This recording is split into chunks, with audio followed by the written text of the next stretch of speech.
Bom, pessoal, boa noite. Obrigado por terem vindo. Nós somos, para quem não sabe, o Le Wagon.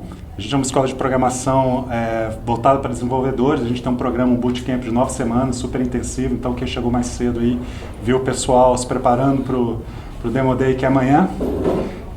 Além disso, além do nosso programa, a gente organiza um monte de oficina e a gente organiza também esses encontros quase que semanais, que a gente chama de Aperro Talk. Então, Aperro, bebida, e Talk, conversa com cerveja.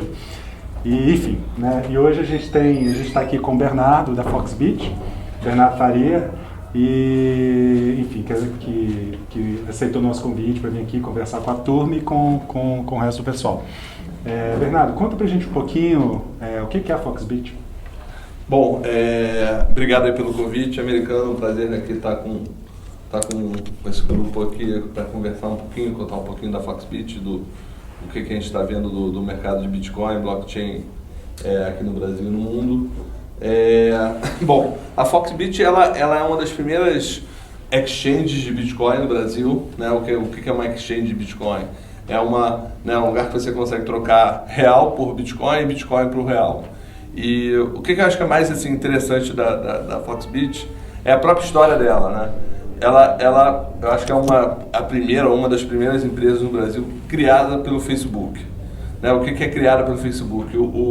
Os fundadores, o Guto e o Canhada, eles são dois jovens de 20 e poucos anos e eles eram os primeiros traders de Bitcoin e altcoin no Facebook.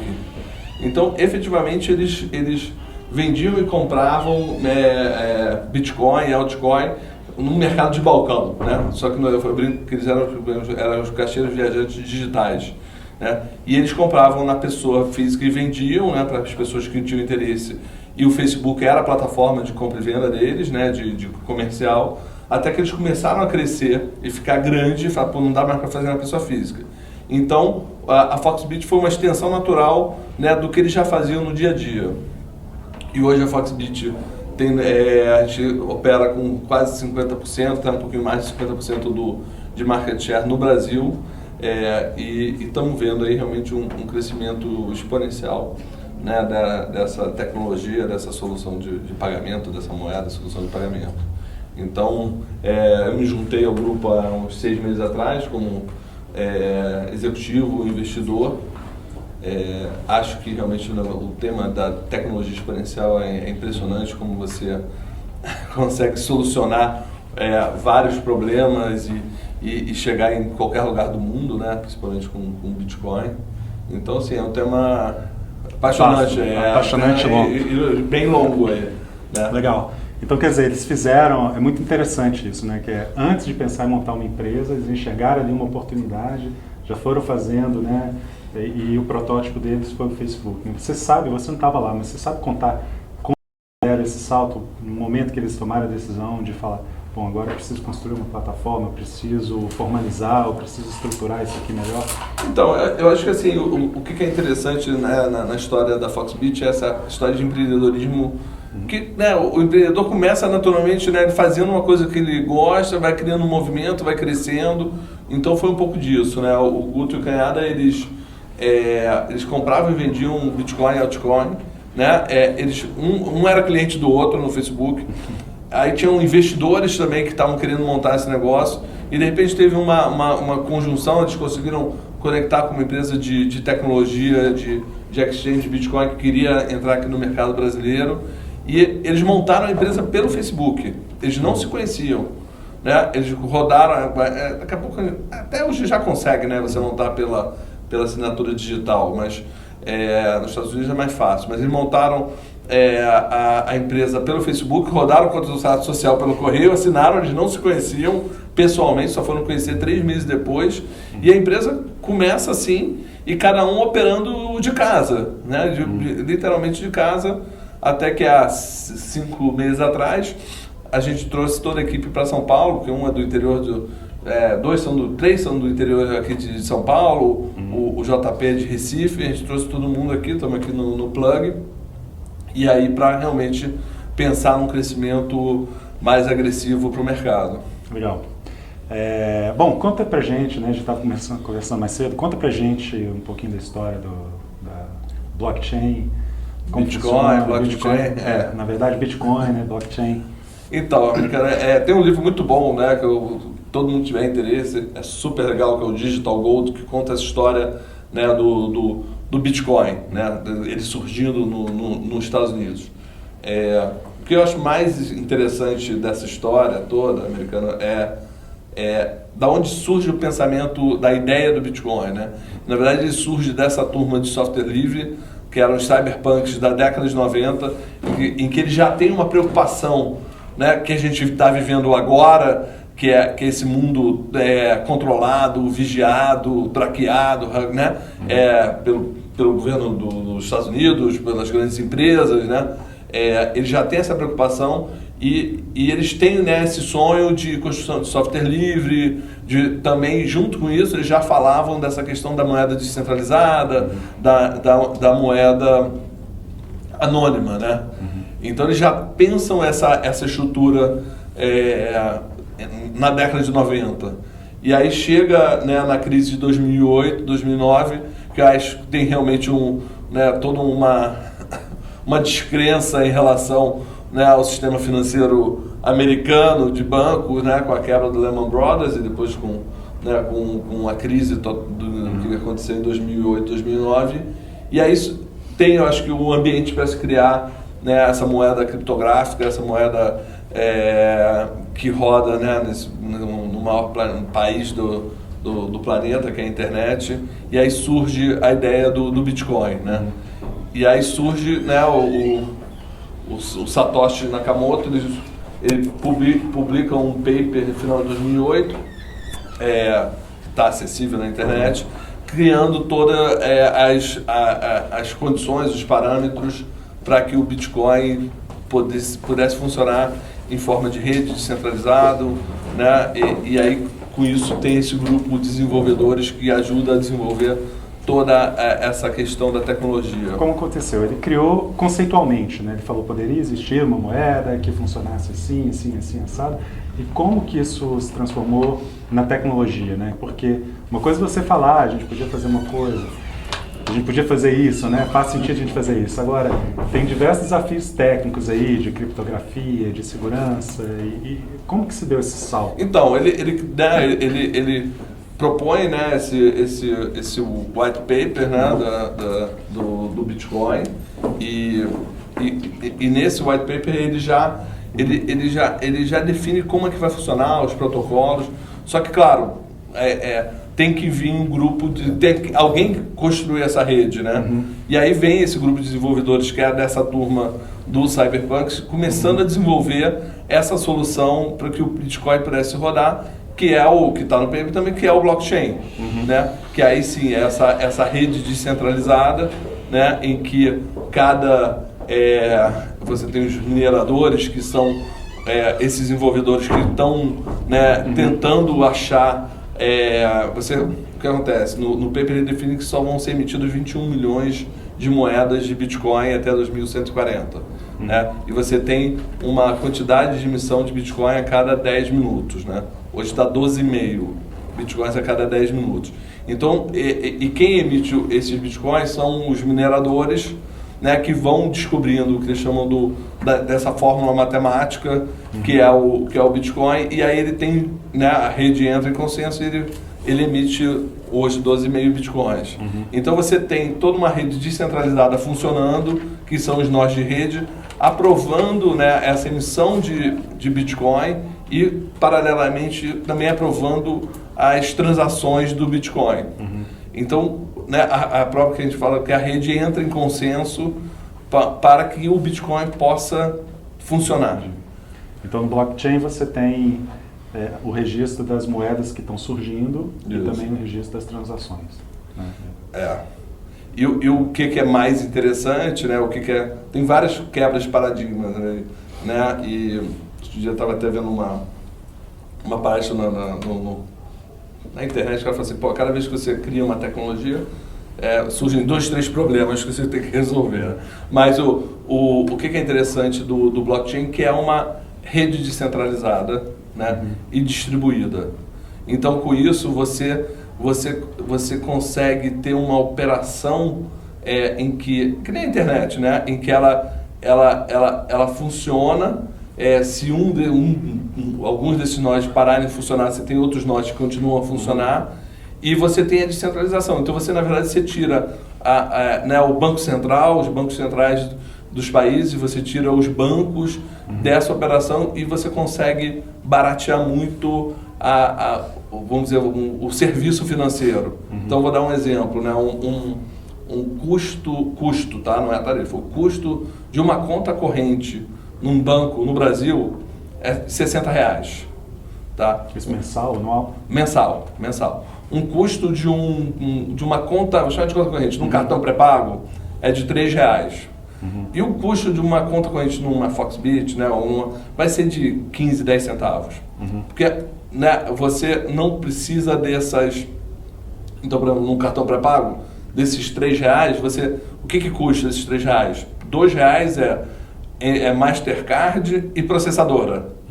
Quando você tira essas instituições, né, validadoras, né, esses clearings, esses intermediadores, você consegue baratear muito essa questão da transação financeira, né? Então, hoje uma transação, se eu mando um Bitcoin para você, R$10 em Bitcoin, o fee de transação custa 3 centes de dólar. Tá, e vamos falar do mundo concreto, então, já que você está falando aí de negócio e tudo. Queria que você traçasse um panorama do que está acontecendo no mundo, nesse mercado, enfim, na cena, vamos chamar assim, do Bitcoin. Né?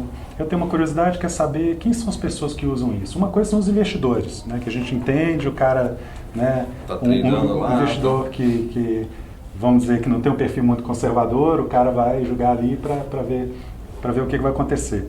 Agora, tem outras pessoas investindo, comprando Bitcoin, usando isso para resolver algum outro problema que não seja necessariamente investimento? Então, Americano, essa pergunta é muito boa. Eu acredito, assim, sem dúvida que o Bitcoin ele é uma revolução, é a maior revolução depois da criação da internet. E o que acontece? O Bitcoin ele vai ressignificar toda a relação da humanidade com o dinheiro.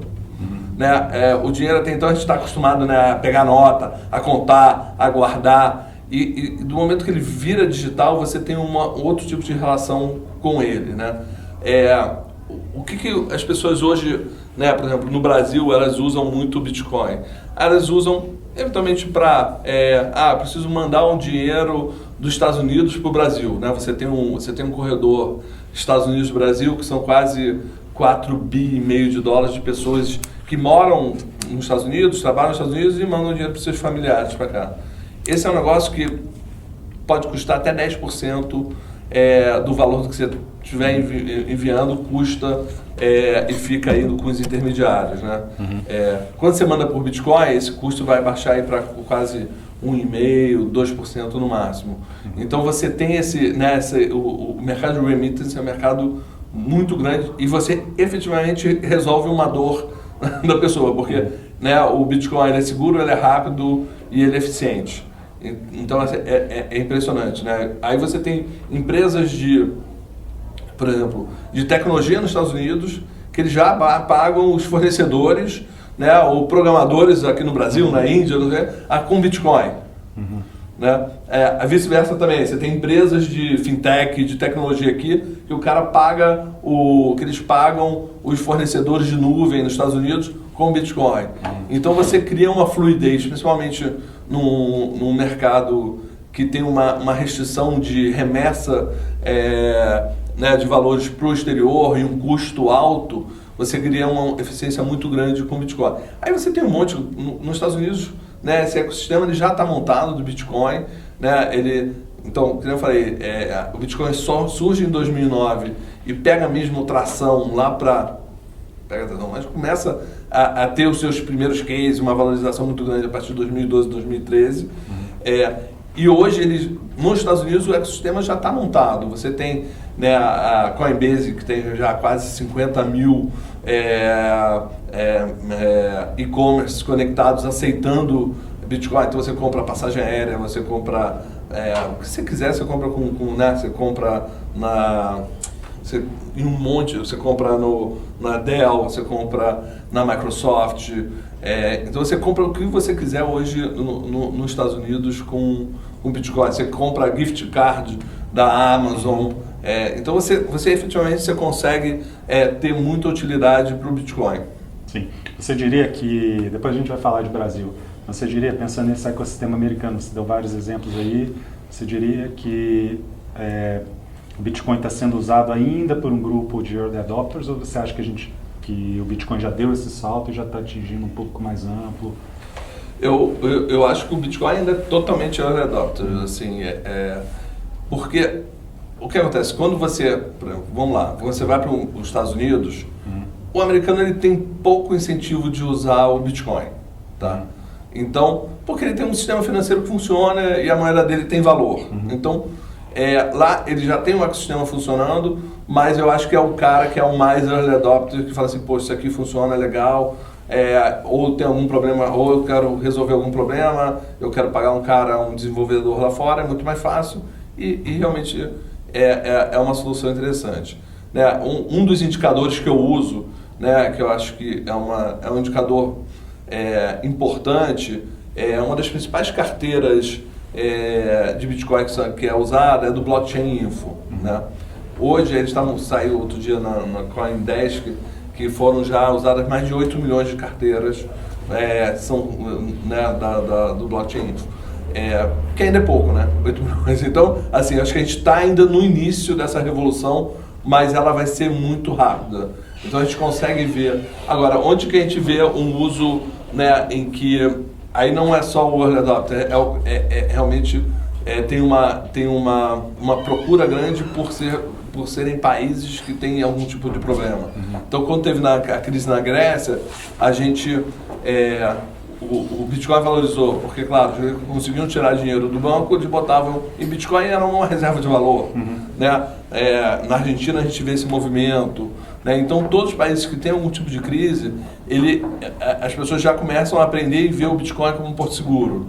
A gente teve uma valorização grande nos últimos meses. O Bitcoin estava em torno de 400 e poucos dólares, chegou a bater 750, agora voltou para os 571 dólares hoje, em que o governo da China ele começa a diminuir, a proibir a remessa de ien para fora da China.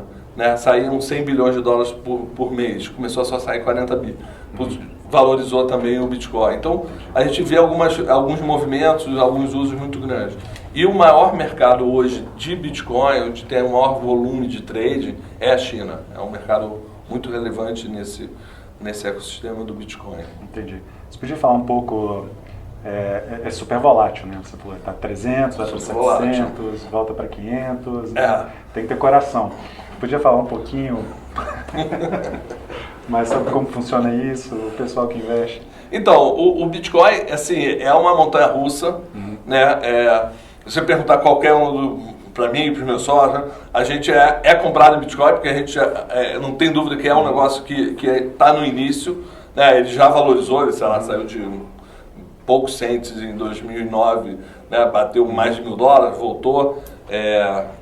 O que a gente entende, né? Que cada vez mais você tem esses indicadores que o Bitcoin está aumentando o uso. Né? Então você vai no Blockchain Info, tem muita informação de quantidade de transações, né? Wallets que estão sendo usadas, e você vê realmente a cada mês que passa um incremento grande disso. E, claro, quanto mais gente usando, mais o Bitcoin vai ser valorizado. Né? Então você tem essa valorização, só que é um negócio que acontece algum evento extraordinário, são eventos que o próprio mercado ainda está aprendendo a ver o que impacta o Bitcoin. Então esse negócio da China, a gente acha que foi isso, faz sentido, mas tem algo, teve o próprio halving, que a gente chama, né? A cada 4 anos cai a emissão de Bitcoin, então estava em 25, caiu para 12,5 a cada 10 minutos em julho. Então tem alguns fatores que a gente tenta mapear e ver como indicadores de valorização do Bitcoin. O Tim Draper, tem até lá no nosso canal da Foxbit, ele fala assim, eu acho que em 2018 o Bitcoin vai estar $10.000. Ele foi um venture capitalist, e ele foi um dos primeiros, ele rapou todos os leilões que teve do Bitcoin, em que o FBI, né, pegou lá a turma lá do Deep Web, que era o Silk Road, e eles botaram depois para vender, né, os Bitcoins no leilão.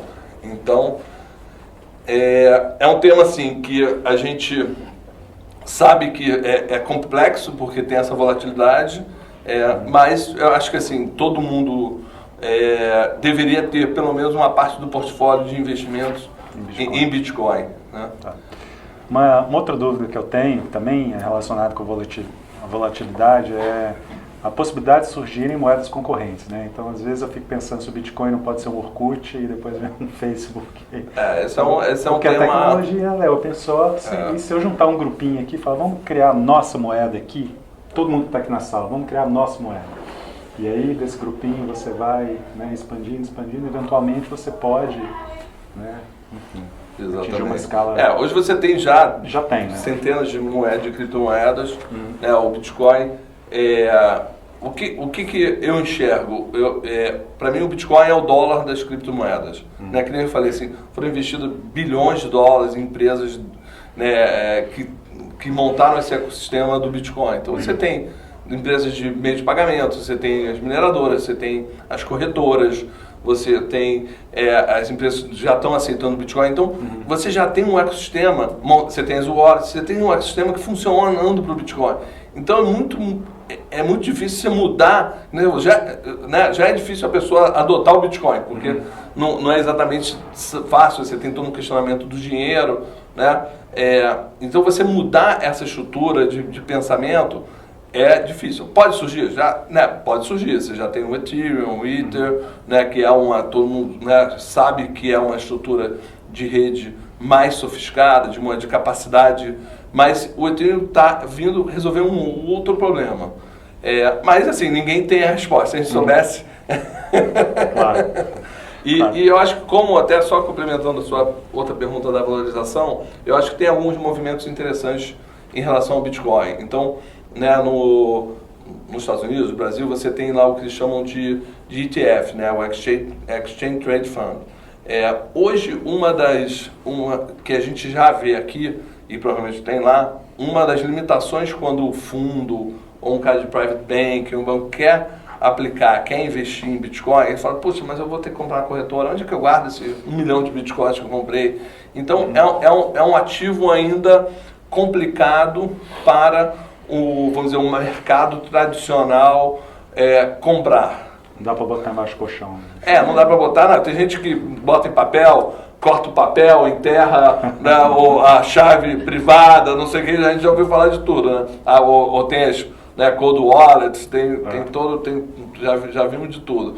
Mas o ETF, eu acompanho uma empresa nos Estados Unidos que eles estão desenvolvendo o ETF, já desenvolveram, na verdade, o ETF de Bitcoin, e eles estão chegando lá numa das últimas etapas para serem aprovados pela New York Stock Exchange. Então, o ETF sendo aprovado pela NYSE, eu acho que entra num outro patamar de valorização, porque aí você permite entrar todo um mercado que ainda está à margem por ter medo por não querer comprar o Bitcoin diretamente, né? Entendi. Gente, vocês podem perguntar, tá? Podem interromper a qualquer momento, a ideia aqui é bate-papo. E ainda no ecossistema, e no Brasil, como é que está o ecossistema? O que a gente já tem? Então, o que a gente vê, né? Eu acho que o delta tempo das coisas que estão acontecendo lá fora para o Brasil, claro, está diminuindo bastante, né? Essa distância que existia, mas ainda tem, né? Então, o que aconteceu nos Estados Unidos teve toda uma onda, né, um hype normal de Bitcoin, que isso foi uns 2 anos atrás, investiram mais de centenas de milhões de dólares, bilhões de dólares em empresas de Bitcoin, né? Então você tem alguns venture capitalists que investiram, por exemplo, o Pantera, o Blockchain Capital, o Digital Currency Group, investiram em várias empresas de Bitcoin. Então essa foi uma fase que montou esse ecossistema. E hoje agora eles estão na fase do blockchain. No Brasil, eu acho que a gente ainda nem entrou nessa fase do Bitcoin ainda. Eu acho que o Bitcoin é um tema ainda que as pessoas estão entendendo, estão aprendendo. E nos Estados Unidos eles já avançaram e já estão efetivamente olhando, né, o que o blockchain pode vir, pode trazer como solução. E aí tem a questão do Bitcoin, ainda tem muita dúvida do Bitcoin como moeda, e o blockchain não tem dúvida como solução. Eu não tenho dúvida nem do Bitcoin nem do blockchain, mas no mercado ainda tem essa questão do Bitcoin, mas do blockchain não tem a dúvida de como solução de tecnologia descentralizada e registro de ativo. Sim, até porque ela tem diferentes aplicações, não só como moeda, né? Como, enfim, você tem algum exemplo, alguma... Do blockchain? Algum uso interessante do blockchain? Então, aqui no Brasil a gente tem até uma iniciativa, as empresas já estão acabam procurando a gente, não é a nossa, a gente nem tem essa proposta de fazer uma consultoria em blockchain, mas a gente tem um grupo que é o Blockchain Labs, em que a Foxbit, né, indica e apoia e está lá também pensando, porque efetivamente a Foxbit hoje é o maior case de uso de Bitcoin e, consequentemente, blockchain. Então, a gente construiu uma solução com o ITS no Rio de Janeiro, Instituto de Tecnologia e Sociedade, em que empresas interessadas em blockchain, a gente direciona para o Blockchain Labs, que é o nome, lá com esse instituto, com essa ação que a gente está criando com o ITS, e eles desenvolvem, é um consórcio que eles desenvolvem soluções para empresas que querem pensar em um produto, uma solução. Hoje você já tem algumas soluções aqui no Brasil de registro de ativo, ainda muito tímida. Você tem a Original Mine, que é uma empresa que está olhando essas soluções de blockchain, de registro. Nos Estados Unidos você tem já empresas envolvendo soluções de blockchain. Então você tem desde empresas que, isso eu achei legal, a Philips está olhando como registrar protocolo médico no blockchain. Né? Você vê, tem toda a parte de empresas olhando também supply chain, aí você vai de tudo, né? Registro de contratos, smart contracts, você tem toda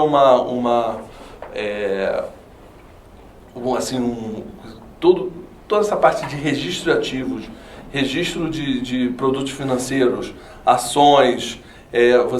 Você tem uma empresa nos Estados Unidos que chama T-Zero, que é uma empresa que ela já foi aprovada pela SEC e pela New York Exchange também, Stock Exchange, e que ela faz o registro das ações no blockchain, das corretoras.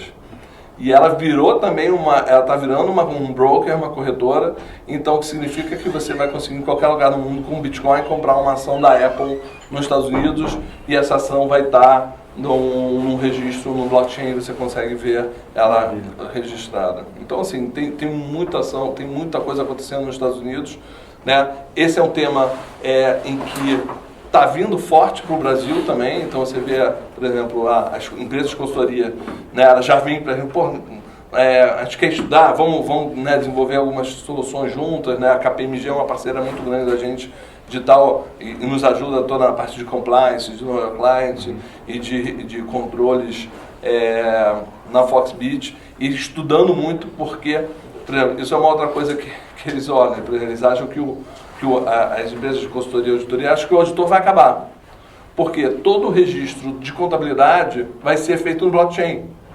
Então você vai botar lá um robô lá, o cara vai ler aquele negócio e acabou. Né? E trazendo muito essa questão da transparência e desse ledger descentralizado que é o blockchain. Então eu acho que tem muita coisa que está começando a acontecer aqui no Brasil, mas ainda está no início. Né? Por exemplo, a gente tem contato com a turma do Bovespa. A turma do Bovespa, assim, uma das maiores preocupações dele nosso negócio pode acabar por causa do blockchain, que é um pouco desse negócio do T-Zero, que desenvolveu essa solução de ação custodiada diretamente no blockchain. Ele mata né, a bolsa, né? A bolsa ela tem ainda essa função de encontrar oferta e demanda, né? Que o blockchain ainda não resolve isso, né? Mas enfim, né? Tem essa coisa da transparência, de que você não pode voltar atrás, o registro fica ali. Tudo. Eu tenho uma dúvida também com relação a gente tocou aí na questão legal, questão contábil e tudo, né? E pelo menos a visão que eu tenho de governo, uma pessoa que nunca esteve dentro do governo, né, que eles estão sempre querendo segurar o teu dinheiro ali, e o blockchain facilita, né? Tem alguma barreira? Como funciona isso? Ou a coisa ainda está meio no esquema Uber, atuando na área cinza? Hoje, na verdade, você não tem uma regulamentação no Brasil né, para o Bitcoin. A gente tem tido uma atitude proativa de tentar chegar perto do Banco Central, no sentido de pensar com ele o que seria uma regulamentação justa para o Bitcoin.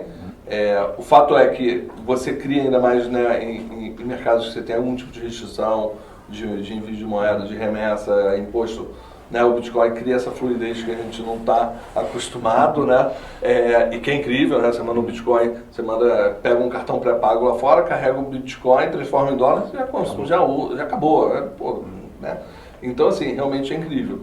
O uso ainda é baixo, então acho que está ainda abaixo do radar do Banco Central, mas a gente está com essa atitude proativa de até montar um grupo, né, das exchanges e conversar com o Banco Central para criando, né, todo esse conceito, né? Porque você, como eu falei, né, surge uma tecnologia, surgem 2, 3 novos problemas em que as pessoas vão ter que pensar, vão ter que entender e vão ter que desenvolver, né, uma solução. Porque uma das coisas mais interessantes do Bitcoin é a questão que efetivamente ele consegue ser que nem, né, o dinheiro em espécie, é anônimo. Então, só que você consegue carregar quando você quiser. Você pode botar $1 milhão num pendrive, ou num papel, ou no teu celular e sair, né, ir para os Estados Unidos. Né? Então, acabou o dólar na cueca. Acabou o dólar na cueca. Eu vejo aquela plaquinha, você não pode sair com mais de $10 mil. Gente, não acabou. Isso é uma lei morta, porque não funciona mais. Você sai quando você quiser. Né? Então, e quando você envia o Bitcoin para algum lugar, também acabou o negócio do domicílio bancário. Porque quando eu mando para uma conta sua aqui no Brasil, ou em Paris, ou em Nova York, eu tenho domicílio bancário. Com Bitcoin você não tem mais o domicílio bancário. Então, assim, é incrível. Eu tenho uma pergunta em relação à segurança do Bitcoin. A gente teve um caso recente, né, de um roubo milionário, e daí a gente fica numa insegurança, né, até onde que é seguro realmente, até onde que a gente pode confiar realmente na segurança desse novo método. Então, mas o que aconteceu você está falando da Bitfinex, né? Acho que foi o último caso, o último da chinesa, não era? Então, para quem não sabe, né, a Bitfinex era uma das maiores exchanges lá, era, né, na verdade, na China, e eles operavam em dólar, né, era Singapura, se não é Hong Kong, em dólar, né, Bitcoin em dólar. E eles falam que foram hackeados e sumiu $80 milhões da bolsa, na verdade, dos clientes da Bitfinex.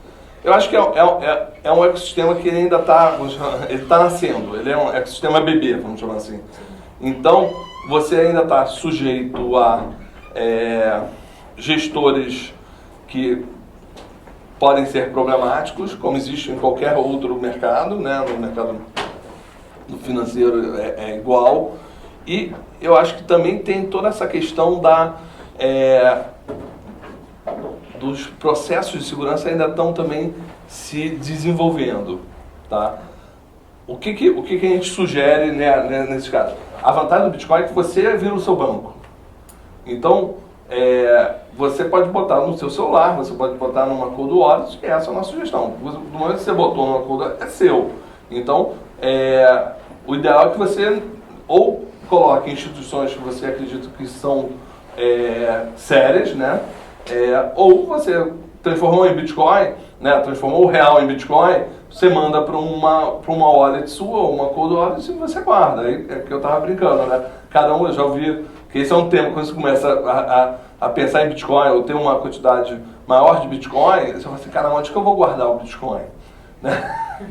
E aí, tem gente que guarda em papel, bota no cofre, tem gente que bota nessas cold wallets, tipo Treasure, Ledger, né? Tem gente que bota no computador, no laptop fora da rede. Então você tem várias soluções que você pode, onde você pode guardar o seu Bitcoin. E o interessante é isso, essa é uma das quebras do paradigma, porque até então a gente está acostumado a delegar a guarda do dinheiro para alguma instituição, para um banco, né, ou para uma empresa de meio de pagamento. Agora não, você é o seu próprio banco e você guarda o seu dinheiro. Esse que é o grande, né, o charme do negócio. Então, mas é um ecossistema que está se formando. Então, como todos os ecossistemas, tem um risco e tem alguns problemas que acontecem, que é muito ruim, né? Na verdade, quando acontece um caso que nem da Bitfinex, é muito ruim para todo o ecossistema. Porque aí você fica com a história ruim, né, gravada, e não com uma história boa, que é toda essa questão realmente de solução de remittance. Até porque, assim, a gente está num nível econômico que a gente tem conta corrente, a gente tem toda uma solução financeira, serviço financeiro, com cartão de crédito, por mais que seja caro, mas tem um cartão de crédito. Então, mas as pessoas que não têm, o Bitcoin resolve essas questões de envio de dinheiro, de remittance, que é incrível. Né? Você manda $100, chega a, sei lá, 99,8, 99,9 dólares para a pessoa. Então, que essa pessoa não conseguiria, se ela fosse mandar no Master Union, os $100, o Western Union ia cobrar, sei lá, $30 de custo, mais não sei quanto de percentual de spread, ia chegar a $60 para essa pessoa. Então, nesse ano teve um painel no Fórum Econômico Mundial, e até é super interessante assistir, porque aí tem a Christine Lagarde, da FMI, tem um cara do PayPal, aí tem uma turma de banco, Deutsche Bank, super tradicional, mas o mais interessante é a Christine Lagarde do FMI falando assim, olha, a gente aqui no FMI não tem dúvida do que realmente o Bitcoin, ou uma cryptocurrency, resolve uma questão muito objetiva de remessa de dinheiro, ainda mais para as pessoas que não estão incluídas financeiramente. Então ela tem uma solução com uma dor muito específica. E o Fórum Econômico Mundial tem feito um trabalho muito ativo de divulgação do Bitcoin de uma forma positiva, de realmente de ser uma tecnologia que vai solucionar vários problemas de serviços financeiros. Hoje o serviço financeiro é muito caro, então resolvendo muitas questões de serviço financeiro. Então tem até o último vídeo que eles botaram agora no canal deles, de 1 minuto e meio, super legal, em que eles falam assim, poxa, se a Grã-Bretanha adotasse o Bitcoin, ela cresceria 3%, só por adotar o Bitcoin, ela cresceria 3%, o PIB cresceria 3% ao ano. Então tem todo um movimento de imagem também, que eu acho que é interessante, né, se pensar no Fórum Econômico Mundial, de trabalhar essa questão da potência do Bitcoin e do blockchain, né, a favor da humanidade. Né? Legal. Mais perguntas? Pode ir. Não, a pergunta que eu tenho, assim, são duas, na verdade. Primeiro, qual que é a liquidez, né? Então, por exemplo, você falou desse exemplo da remessa, você tem uma pessoa nos Estados Unidos mandando dinheiro para mim, por exemplo, quão fácil, eu desconheço totalmente esse mercado, mas quão fácil eu consigo transformar isso em reais, né? E outra pergunta é assim, qual o risco de virar pó no sentido assim, eu não conheço muito o que está por trás, né? Então, assim, você tem um código lá e de uma hora para outra aquele código não vale nada, assim. O que garante que... É um pouco diferente da pergunta dela, que é uma questão de hacker, mas a questão mesmo do sistema que está por trás, né? De uma hora para outra isso sai do ar e não serve mais para nada. Tá, então vamos lá. A primeira pergunta era... Da liquidez. Então, o que acontece? O Bitcoin ele é 24/7. Então, assim... literalmente não fecha, porque a gente né, a gente fala que é uma exchange de Bitcoin, então a gente funciona 24/7. Então, né, quando a gente está dormindo aqui, mas tem gente lá na China operando, então está aberto. E o nosso é uma plataforma, a gente não tem Bitcoin proprietário, né?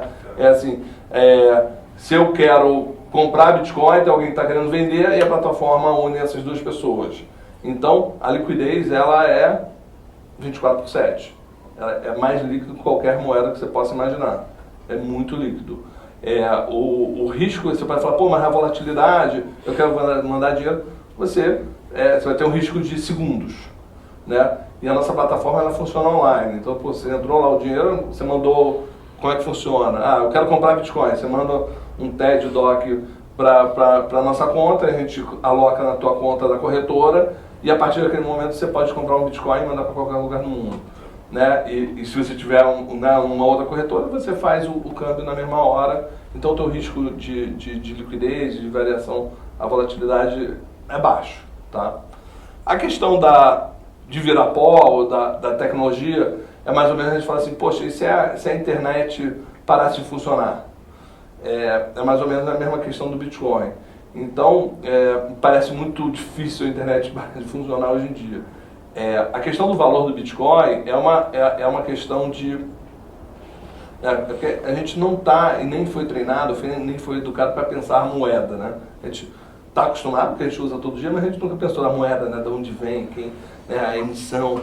Então, assim, o que me ajudou muito a pensar o Bitcoin, entendeu? Foi o ouro, né?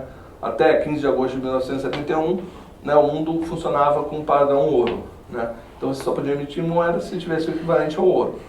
E o ouro, se você pensar, é muito parecido com o Bitcoin, né? Ele é finito na natureza, ele é divisível, ele é transportável, né? E o Bitcoin é a mesma coisa. E o ouro é uma convenção, né? A gente chega lá, por que a gente decidiu que o ouro vale? Né? A humanidade falou assim, não, vamos decidir. Isso aqui vale, que essa é uma unidade de valor, uma unidade de troca, e pronto, né? E foi isso que aconteceu com o ouro. O Bitcoin é muito parecido. E por que o Bitcoin é finito? Desculpa, eu não entendo. Porque quando o Satoshi Nakamoto definiu no paper dele, ele define que só vão ser emitidos 21 milhões de moedas de Bitcoin. Já foram emitidas quase 16 milhões, 15 milhões e 800 mil, tá? E até 2140 vai ser emitida a última moeda de Bitcoin. Então você só pode ter, você só vai ter no mundo 21 milhões de moedas de Bitcoin.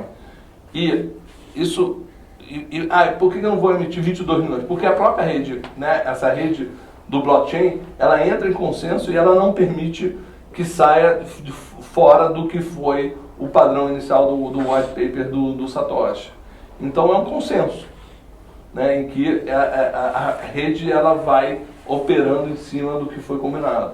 Ele tentou replicar o mecanismo do lastro, né, que era o mecanismo do ouro, né, que era o lastro, então ele tentou replicar de forma digital. Como no digital nada tem limite, né, você pode ir, então ele tentou fazer isso. Falando do Satoshi, conta um pouquinho, o que é uma pessoa que existiu, é um grupo de pessoas? Então, o que você sabe sobre ele? Essa é uma das grandes questões da humanidade, né?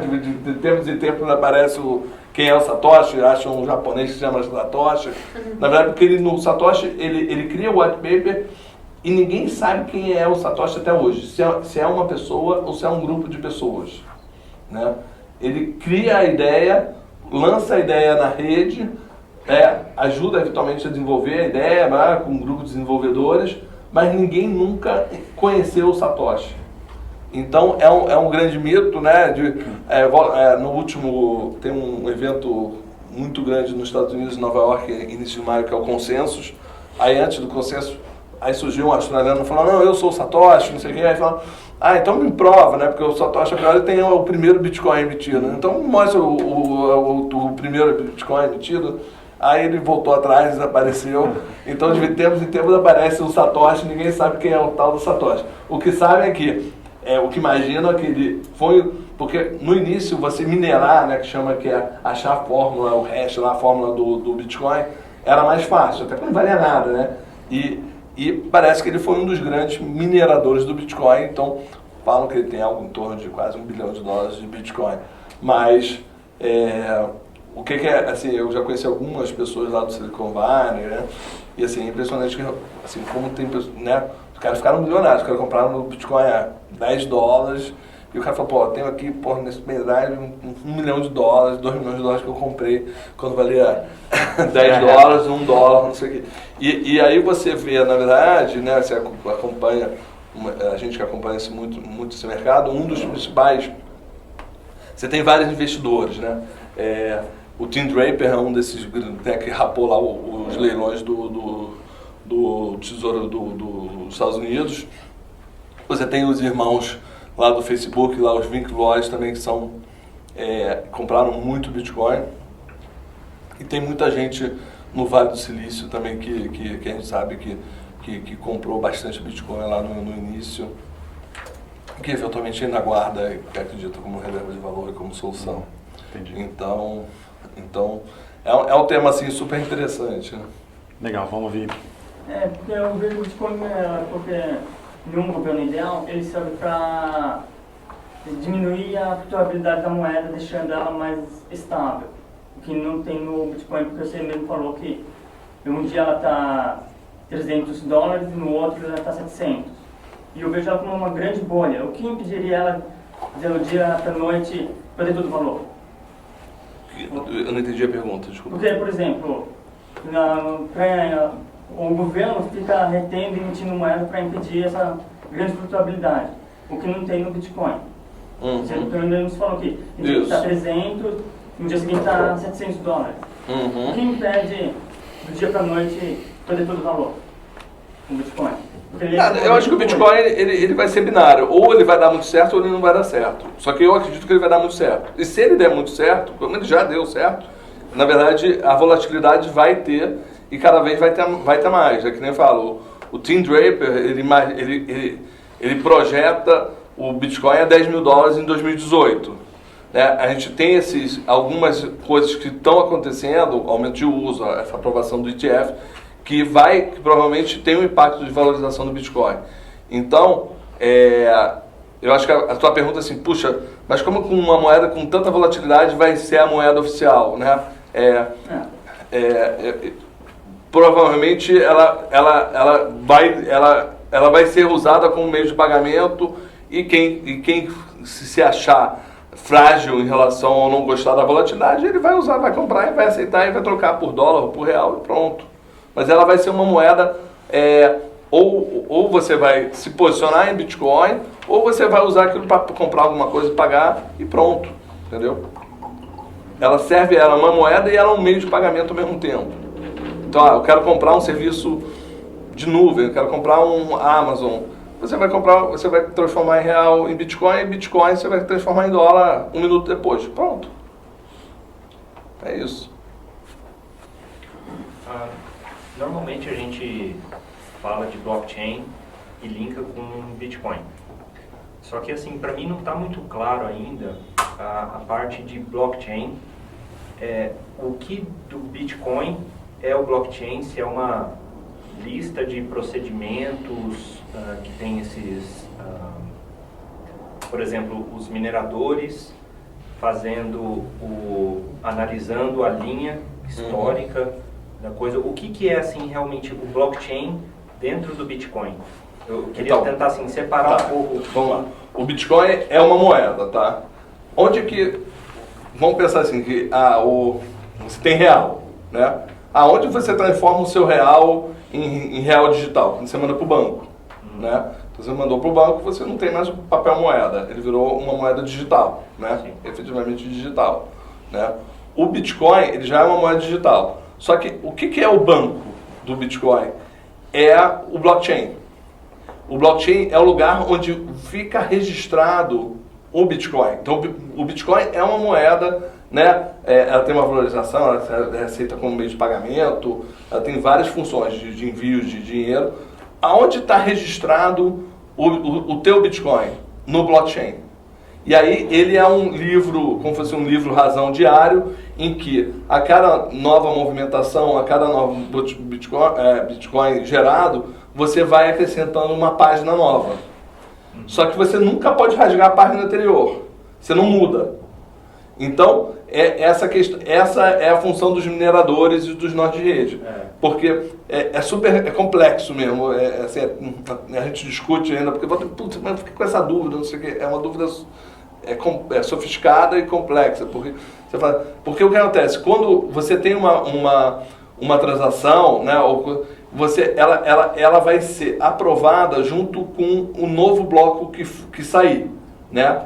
Que esse minerador vai ganhar o que ele ganha? Ele ganha 12,5 bitcoins e todos os FIIs daquele momento, daqueles 10 minutos que foram aprovados.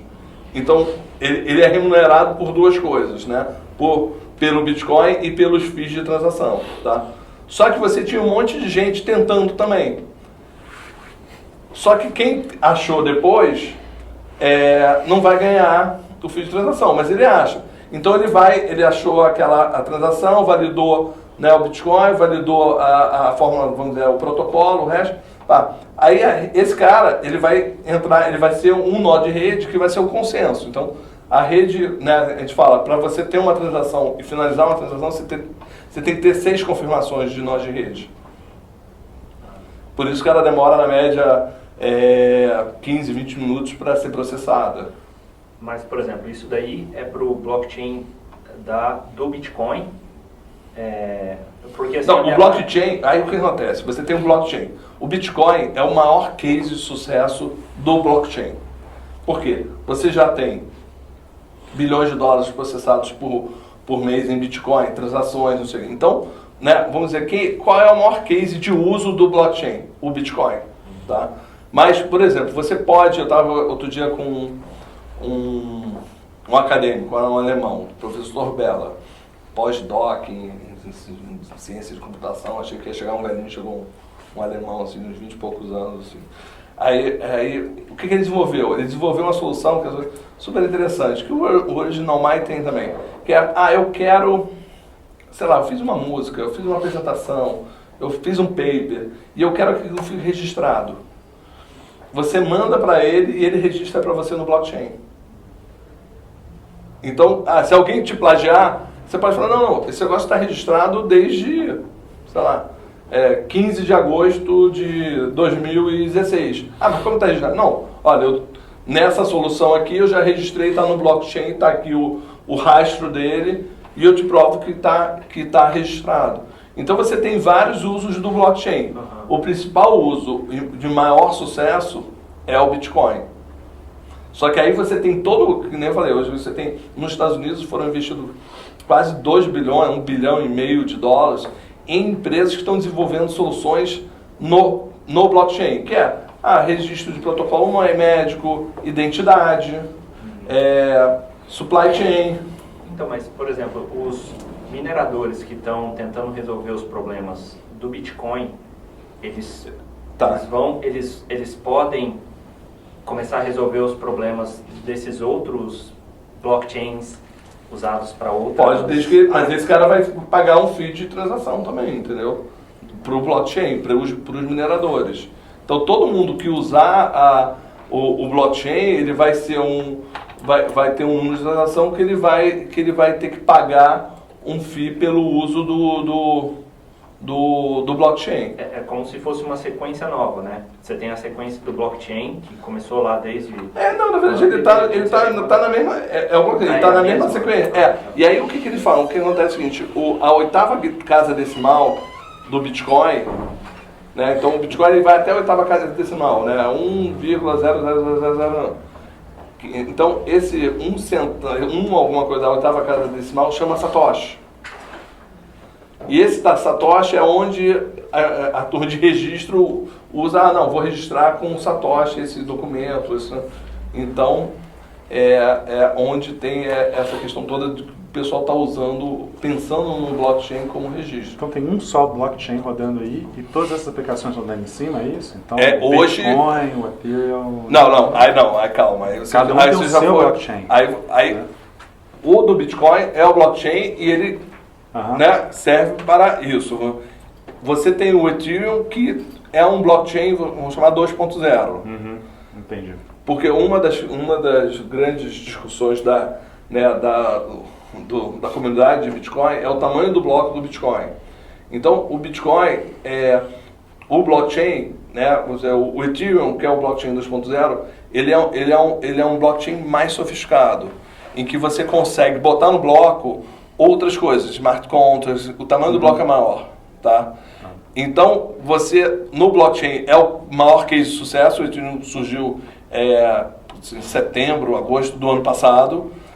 A tecnologia falam que é incrível, mas ele ainda não está validado, mas ele vai servir para outras coisas. Então, por exemplo, tem uma empresa que chama Locket, que é uma fechadura. É uma fechadura inteligente, que ela vai rodar toda a solução no Ethereum, tá? Então o que significa? Que vamos dizer, o Airbnb ou um hotel, ela tem essa fechadura. Aí você já pagou as diárias desse Airbnb ou desse hotel com Bitcoin ou com Ether, tá? Então você recebeu lá o QR Code, o leitor, um QR Code das tuas 2 diárias, né? Aí, quando você chega no hotel, essa fechadura já leu o teu QR Code, você abre o quarto do hotel, fica lá, passa 2 dias no hotel, depois você sai, faz o seu check-out, a fechadura cobra você, chama a faxineira limpa o quarto, a fechadura paga a faxineira. Então você começa a ter, através de blockchain ou OTIO, soluções descentralizadas em que, né, o blockchain ou essas soluções que hoje, que é o mais famoso, é o OTIO, vão solucionar e descentralizar, né? Vão descentralizar, né, os cartórios, né, a Bovespa, porque você vai estar tudo registrado lá no blockchain. Então você fala, fiz um contrato com você, por que eu preciso de um cartório? Eu vou no blockchain, registro aquele contrato e que eu posso dar uma chave pública, um hash que fala, você quer consultar a minha compra e venda do imóvel com você? Só está aqui nesse contrato aqui no blockchain, porque ninguém nunca vai mudar, entendeu? Então você começa no blockchain, que é um outro capítulo, que a gente pode depois até combinar um próximo café, um próximo papo, uma prova cervejada, mas você tem muita coisa legal acontecendo nessa questão do blockchain e assim, é onde eu acho que vai ter um grande espaço também. Acho que o ecossistema de Bitcoin vai ter no Brasil um grande espaço, acho que vai, mas o blockchain realmente onde tem um grande espaço de oportunidades também. Uma coisa só, por exemplo, se eu tenho uma empresa que eu quero utilizar o blockchain, eu não preciso criar um novo blockchain, eu só preciso ter um meio de registrar no blockchain. Isso. E aí me comunicar com esse bloco. E na verdade, por exemplo, esse cara, o professor Bella, que é essa universidade lá do sul da Alemanha, ele faz isso para você de graça. Então, tem gente que vende esse serviço, esse cara, ele faz de graça para você. Ele chega, ou se você quiser na hora registrar aquele documento, eles cobram $1. Entendeu? Estou pensando aqui, quantos mineradores tem? Né? Essa é a primeira parte da pergunta, como você se torna uma mineradora. E nesse sentido, a moeda, né, a Bitcoin, para minha cabeça, né, não estou entendendo muito, mas eu entendo um pouquinho, parece mais com um bem, como se fosse petróleo, ouro, essas coisas, que se estiver ficando na mão de algumas pessoas que são mineradores, e tem uma oferta e demanda, o que impede essas pessoas de controlar essa oferta e demanda e gerar um fluxo instável na moeda? Então eles podem, tipo o OPEP, né? Fala assim, não, eu quero que o pessoal pague muito caro, então eu vou reduzir a oferta da moeda hoje, então o preço vai subir. O que impede disso acontecer com o Bitcoin? O que acontece? Você tem os mineradores, né? O que o minerador hoje precisa? Ele precisa de muita potência computacional, né? Então, os grandes mineradores ficam em Iceland, né? Que ele não precisa ter ar-condicionado para esfriar o equipamento, então é mais barato. Então, tem muito minerador em Iceland, tem muito na China também, tá? E tem também um consenso que não deixa nenhum minerador ter mais de 51% da rede para exatamente não acontecer isso que você falou. Tá? Mas e o conjunto deles, se alguém sentar numa sala assim, cara, vambora, não vai ser 25 por 10 minutos, agora vai ser 5. Olha o Pepe da vida. Porque o próprio nós de rede de consenso não permite isso, tá? Não permite isso. Porque eles vão matar o próprio sistema. Se ele fizer isso, ele mata o sistema. Ele mata até, né, a possibilidade de valorização do Bitcoin, o uso do Bitcoin, ele vai criar um descrédito e mata o sistema. Então, o consenso da rede, dela ser descentralizada, dele ter vários mineradores, vários nós, ele permite que a rede funcione honestamente, né? A rede entra em consenso e fala assim, ela vai funcionar assim. É um consenso. Acho que você pensar é a mesma coisa do ouro. A gente entrou em consenso e falou que o ouro vale tanto. Eu vou pegar carona. O ouro está na mão de poucos, né? Eu vou pegar carona, eu vou complementar a tua pergunta, quer dizer, eu vou explicar um pouco a tua pergunta fazendo outra pergunta aqui. O que acontece hoje é que, como você disse, é muito caro. Primeiro que é aberto, qualquer pessoa pode se tornar minerador. Você pode comprar um computador e ir lá e tentar minerar, entendeu? E o que acontece é que hoje você já tem uns grandes players aí que tem muito poder computacional e então hoje, se eu não me engano, e aí agora a pergunta, né? É interessante, tem gente ainda entrando, tentando minerar, ou essa época acabou? Que eu lembro no começo do blockchain, tinha essa onda, todo mundo, vou minerar, chegou um ponto que isso deixou de ser interessante porque passou a ser muito caro, então só algumas pessoas têm. Se acontecer, aí eu volto na pergunta, se acontecer isso que você está falando, né, e esse pessoal juntar, fizer um cartel e o preço subir, vai voltar a ser mais interessante de novo, então naturalmente vão ter outras pessoas entrando e tentando minerar, né? Mas não, é isso aí. E na verdade você tem, hoje são grandes grupos que mineram, tem muito modelo de pool também. Então, mas aí a pergunta é, então tem gente entrando nesse mercado ou isso acabou? Não, isso acabou. Porque é muito caro hoje, os computadores são muito caros e sofisticados para você minerar sozinho. Realmente são grandes grupos. E aí estão distribuídos aí na Europa. No começo a galera fazia em casa. Fazia, né? O pessoal fazia no computador, no laptop, porque você tinha a força computacional que você precisava era menor, porque as fórmulas eram mais fáceis. Hoje em dia é mais difícil de você achar a fórmula do Bitcoin, então você precisa de uma potência, eletricidade e potência computacional. Você tocou em custo, tem uma onda já li alguns papers dizendo que o Bitcoin é sustentável justamente por isso, porque o poder computacional está aumentando muito com o tempo, e eles tentam modificar o problema matemático para a prova de trabalho que for durar esses 10 minutos, então está ficando cada vez mais custoso ainda achar o Bitcoin. E hoje já se estima que o gasto de energia para fazer uma mineração já se equivale ao que a Irlanda gasta de energia. Então, a primeira pergunta é o que você acha dessa onda? Dizem que o Bitcoin é insustentável por causa disso. E a outra, depois eu faço a pergunta. Então, na verdade, eu acho que tem a questão da potência computacional, do custo, mas, como você falou, né, a potência computacional ela sempre vai aumentando, então também a tecnologia ela vai ficando mais barata. Então tem essa questão de você sempre aumenta a potência de tecnologia e diminui o custo. Acho que isso permite um pouco essa questão de eventualmente alguma hora ter novos entrantes de mineração de Bitcoin. Então, eu acho que a questão do Bitcoin, eu acho que a principal dúvida que tem, na verdade, é quando acabar o Bitcoin minerado, né? Só que aí esse cara vai ser remunerado pela transação. Então, eu acho que ela vai se ajustando ao longo do tempo. Outro dia foi um número que eu vi, que o custo dessa rede toda, ele estava até questionando, isso é um absurdo, custa 450 milhões, 500 milhões de dólares para essa rede funcionar de mineradores. Mas se você pensar, quanto custa um banco? Né?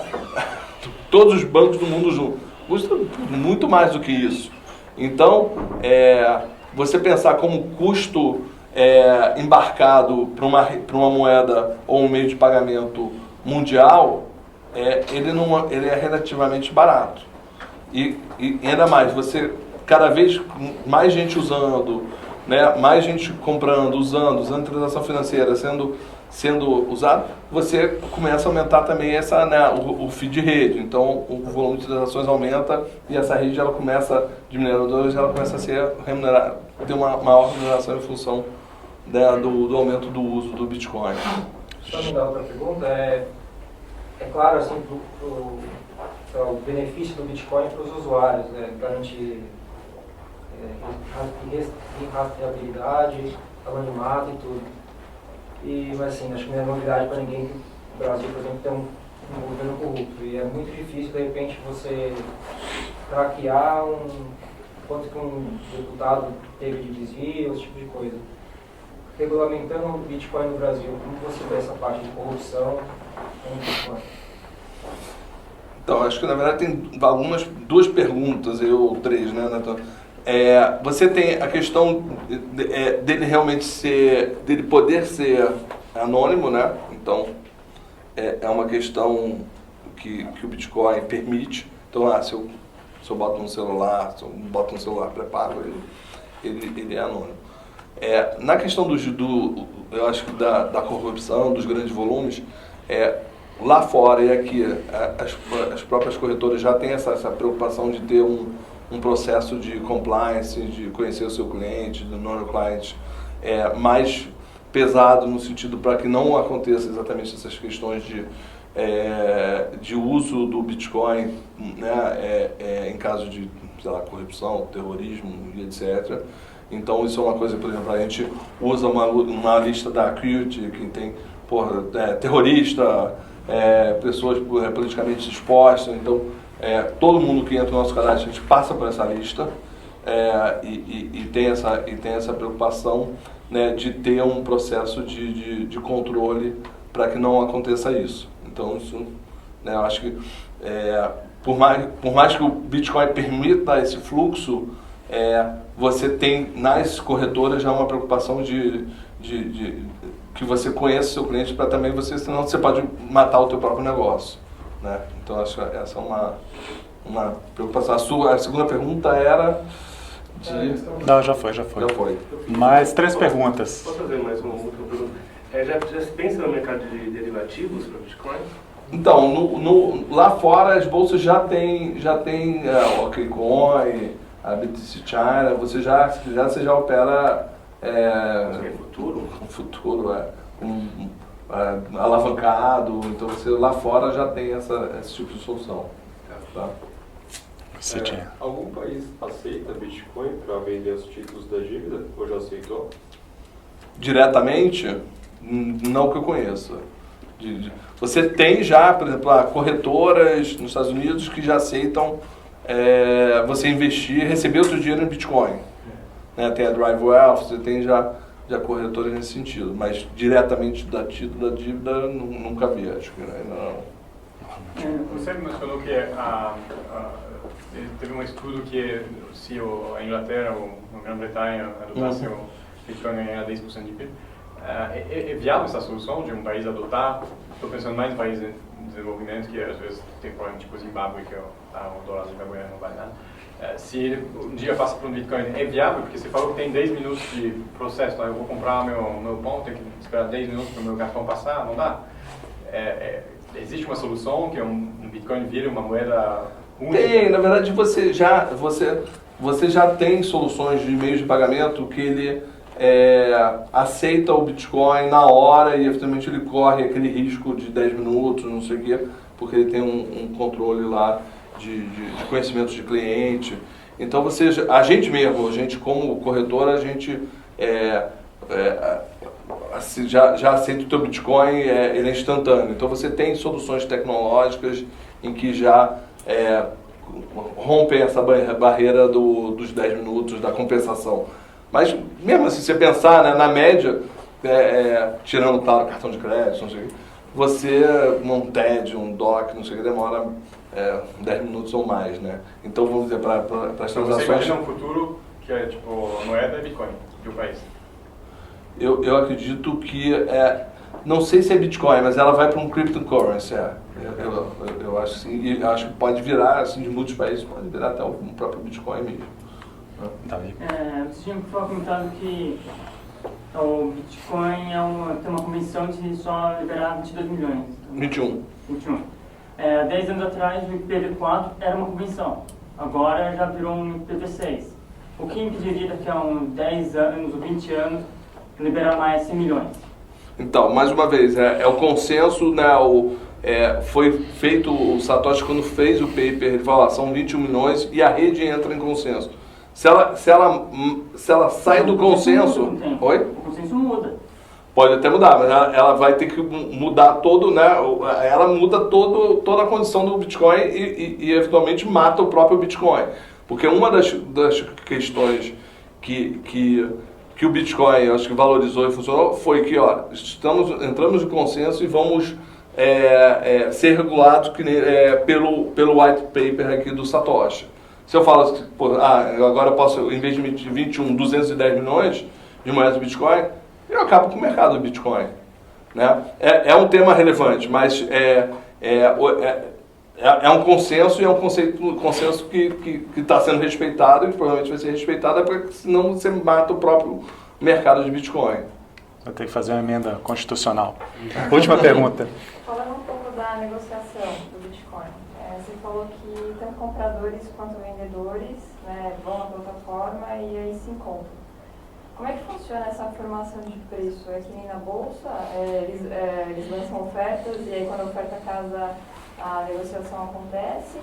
Como é que é isso? É exatamente assim, é que nem na bolsa. Então você tem um livro de ofertas, que você pode deixar a oferta lá do seu Bitcoin, sei lá, vamos dizer que está $570. Aí fala, ó, não, quando chegar a $600 eu vendo no Bitcoin. Então você tem um range lá de ofertas de quantidade de Bitcoin. Ou você fala, olha, eu quero comprar e nem quero ver quanto é que tá. Aí você compra no topo, que a gente chama do topo do book, né? Você compra. Então, ele funciona exatamente que nem uma bolsa de uma ação, uma bolsa de valores. Exatamente é a mesma mecânica no compra e venda de Bitcoin, né?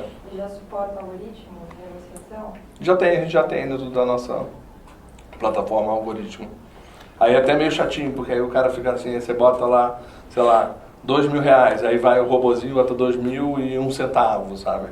Então já funciona isso. Tá, e quem quiser saber mais sobre blockchain e Bitcoin, onde que pode... Então, a gente tem um canal, né, no YouTube, o Foxbit tem um canal, a gente desenvolveu com o ITS, o Instituto de Tecnologia e Sociedade, tem lá o Bitcoin em português, são 10 lições, são bem legais, que abordam todo esse tema. Puxa, o que é Bitcoin, o que é mineração, vale a pena. Tem vários vídeos legais lá, então é um canal legal, bem interessante. Tem um curso aí para quem quiser, é bem mais técnico, é bem de programador, criptografia, tem um curso de Princeton, que são 11 lições, cada lição é 1h30, que aí ele entra mesmo na questão da criptografia, e a gente está já programando, está dizendo de lançar uma universidade, a gente chama de Universidade Foxbit, ainda estamos definindo o nome, para criar uma trilha de conhecimento sobre o tema de Bitcoin, blockchain, porque eu acho que o mais difícil da questão hoje em dia, né, desses temas novos é realmente você, primeiro, capturar o que está acontecendo, né, o que aconteceu e o que está acontecendo, porque, né, que nem a gente falou, agora já tem o Ethereum, que é um blockchain 2.0, você tem as sidechain, você tem as altcoins, então você já tem corretora lá fora que opera em futuro, você tem, por exemplo, corretora que só opera criptomoeda. Então você tem um monte de coisa que é super interessante de conhecer, só que você tem que ir por etapas, porque o tema é denso. Tempo, né? Então, a gente tem muito vídeo legal e a gente está com uma programação de lançar em breve aí também uma trilha de conhecimento. Legal, muito bom. Antes de terminar, eu queria fazer um convite para todo mundo.